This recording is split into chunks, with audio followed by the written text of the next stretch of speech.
Dans le prochain épisode de Demain nous appartient. Tandis que Rebecca prend la fuite, Anna tente de reconquérir Karim. En parallèle, les Moreno apprennent les codes de la bourgeoisie. Attention, les paragraphes qui suivent contiennent des spoilers sur l'épisode de Demain nous appartient diffusé demain soir sur TF1. Si vous ne voulez rien savoir, ne lisez pas ce qui suit. Vendredi 3 décembre dans Demain nous appartient.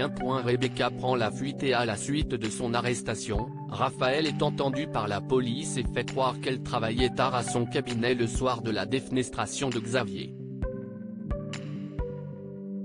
Lorsque le commandant Constant l'informe que son téléphone a borné près du palais de justice ce soir-là, Raphaël répond qu'elle s'est sans doute rendue sur place pour récupérer des documents. Elle a beau affirmer qu'elle n'a pas poussé Xavier, Martin décide de la placer en garde à vue pour tentative de meurtre. De son côté, Rebecca promet à ses petites filles que son plan va fonctionner et que leur mère sortira rapidement de prison. Avec enthousiasme, elle demande à Maud et Camille de se préparer en précisant qu'elles ont une grosse journée devant elles. Apprêtée une valise à la main, Rebecca se rend à l'hôpital pour discuter avec Xavier. Comme Cédric lui rappelle que les visites ne sont pas encore autorisées, Rebecca prétend qu'elle doit s'envoler pour sa prochaine tournée cet après-midi et le supplie de la laisser dire au revoir à son ex-gendre. Une fois à son chevet, Rebecca le prie de dire à la police que c'est elle qui l'a poussé par la fenêtre. Tandis qu'il cherche à comprendre pourquoi elle fait ce sacrifice, Rebecca indique tout simplement qu'elle fait cela par amour et parce qu'elle ne veut pas que le malheur continue dans leur famille. Elle lui chuchote alors quelques mots à l'oreille puis il consent à mentir pour elle. Soulagée, Rebecca le remercie puis dépose un baiser sur sa joue avant de partir. Sans attendre, Xavier donne donc rendez-vous à la capitaine Jacob et affirme ensuite que c'est Rebecca qui l'a agressé lors d'une altercation qui a dégénéré. Lorsqu'Aurore évoque les éléments qui prouvent que son ex-femme était présente, Xavier garantit qu'elle ne lui ferait jamais de mal. En colère, Xavier lui demande de ne pas remettre son témoignage en question puis la somme d'interpeller Rebecca avant qu'elle ne quitte la France pour l'Argentine.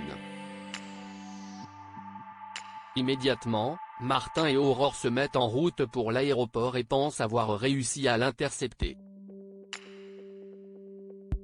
Seulement, ce n'est pas Rebecca qui se trouve à l'intérieur du véhicule mais Camille qui porte la même tenue et la même perruque que sa grand-mère.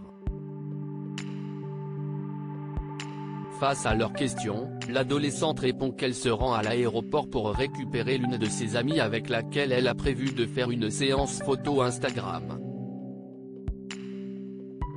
D'où la tenue qu'elle porte. Dans le même temps, Sébastien dépose Rebecca au port de Sète. Malgré tout ce qu'il s'est passé, Rebecca présente ses excuses à son ex-mari puis lui fait promettre de protéger mais surtout d'aimer leur fille 2 fois plus. Après que les anciens époux se sont embrassés, Raphaël les rejoint et accompagne sa mère jusqu'au bateau qui l'emmènera en Espagne. Rebecca lui conseille alors de laisser désormais libre cours à ses émotions et se dit très heureuse de faire ce sacrifice pour elle soit libre comme elle l'avait fait 30 ans auparavant. Très émue, mère et fille s'enlacent avant de se quitter avec déchirement. Une fois qu'elles se sont promis de se revoir le plus vite possible, Rebecca monte dans le bateau et s'éloigne de Sète en chantant Piensa Ennemi une dernière fois à sa fille. Anna tente de reconquérir Karim en prenant un café avec sa mère et sa sœur. Anna confie qu'elle pense encore à Karim. En effet, elle n'a toujours pas réussi à faire le deuil de leur histoire. Si elle l'aime encore, elle est aussi certaine qu'il éprouve la même chose. Tandis que Marianne pousse sa fille à aller de l'avant plutôt que de ramper à ses pieds, Chloé l'encourage à se battre pour le récupérer. Plus tard, Karim reçoit une lettre anonyme au Spoon dans laquelle est écrit là où le petit moineau chevauche les chevaux de la steppe, près du roi des animaux et sous la trompe des éléphants. Le policier comprend alors rapidement qu'Anna le lance sur un jeu de piste. Se prenant au jeu, il découvre le second indice dans un manège pour enfants. Dans celui-ci, on peut lire là où la magie de Noël opère. Après s'être rendu au marché de Noël, il retrouve Anna qui lui explique qu'avec ce jeu, elle voulait l'amener dans les endroits qui ont compté pour eux. Toutefois, ce dernier rétorque qu'il n'a pas besoin de cela pour se rappeler les bons moments qu'ils ont passés ensemble. Émue, Anna lui dit que ses sentiments pour lui n'ont pas changé et qu'il lui manque. Quand elle lui demande une fois de plus pardon pour tout le mal qu'elle lui a fait, Karim lui fait remarquer qu'ils se sont fait beaucoup trop de mal pour réparer les choses. Une fois qu'il l'a remercié pour cette promenade dans le passé, il lui répète que leur histoire est terminée. Bien que déçue que son plan n'ait pas fonctionné, Anna n'a pas pour autant l'intention de baisser les bras et espère trouver un autre moyen de reconquérir son cœur. Les Moreno apprennent les codes de la bourgeoisie chez les Moreno. Christelle regrette que leur voisin n'ait pas répondu à leur invitation.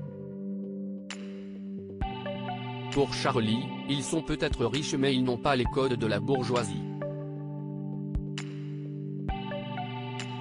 Déterminée à faire des efforts pour lâcher ses habitudes de pauvre, l'assistante sociale se met en tête de prendre un professeur pour apprendre les bonnes manières. Christelle sollicite donc l'aide de Marianne. Si le docteur Delcourt accepte de lui donner quelques conseils, elle charge cependant Renaud de s'occuper de Sylvain.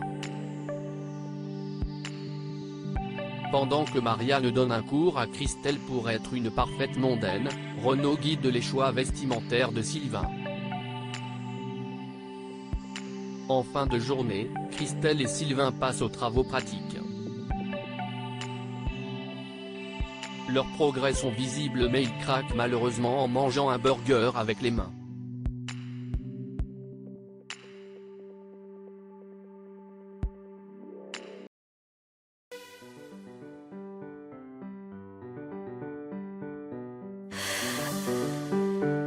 The